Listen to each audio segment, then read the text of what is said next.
Hey everyone, I hope you're doing well. Sean Joel here from Elevation Leaders, where we help you 10x your business valuation. Going to speak to you today about a topic we deal with a lot on a day-to-day basis. A huge part of my job is actually teaching people how to set objectives and priorities. Now you'll notice that there's a lot of different names that we will give these actual things. Some people call them rocks, some people call them OKRs, some people call them goals. There's just so many different terminologies. And the thing that people often get wrong here is the way these need to be built. So there's a concept that I think most of you have probably heard about, which is creating SMART goals. SMART stands for specific, measurable, attainable, realistic, and timely. So when you're actually building a priority, let's call it a priority for the sake of this conversation, you should be focusing on making sure it hits those 5 criteria. So you're actually trying to make sure that all of those different elements are included. So if I'm giving you an example, let's say you have a sales goal and you say, okay, I would like to gain market share in 3 new territories and achieve 15% net growth in revenue by June 30th, for example. Okay, so that's a way of writing down a very specific priority that's SMART, where you're putting in what you're trying to do, you're putting in a date, you're putting in a specific revenue number and target, you're all encompassing putting everything into that. If you're missing any one of those elements, it becomes a lot more vague. Let's say, for example, you're saying the same goal, trying to grow in 3 new territories and achieve 15% in net revenue, but you don't put a timeline on it.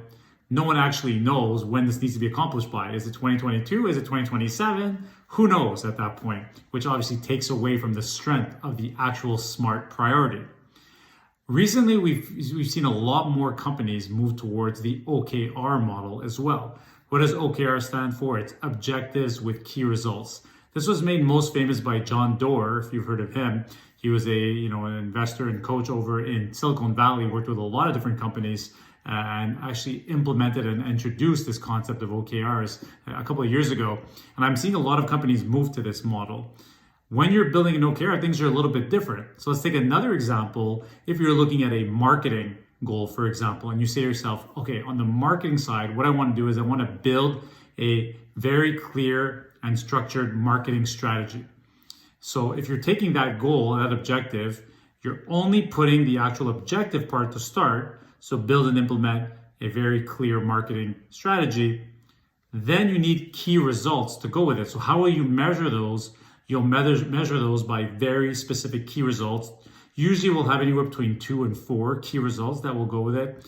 1 is kind of your minimum, of course, but you probably want to have 2 or 3 different key results to show that you've actually arrived and achieved that goal. Of course, within the key results, you will still make those key results very measurable, right? You're going to have some type of a very clear measurement, and you're going to have some type of a timeline on that goal as well. So the difference between priorities and objectives with key results, OKRs, is that one really has all encompassed within it the actual entire elements of measurability, attainability, and timelines, whereas with OKRs, they're going to be split differently. One of the biggest mistakes we're seeing in organizations, however, is that they're mixing these up. They're actually having some priorities on one end and OKRs on another. I can tell you right now, this is a massive fail. You cannot be going in with 2 different types of terminologies, 2 different types of working. You have to pick your battle horse and run with it. So you have to make a decision that's very clear and say to yourself, okay, are we going with priorities and running that way and writing them in a SMART way, which is a great way of working? Or are we going to work with OKRs, and you have to teach your team how to build OKRs? They're a little bit more complicated, not a lot more, but a little bit more. You have to make sure that everyone in the organization actually understands how to build an OKR the right way with the objective part and the key results to follow. So just be sure when you're working in your companies, you're going to need one of the 2. That's absolutely for sure.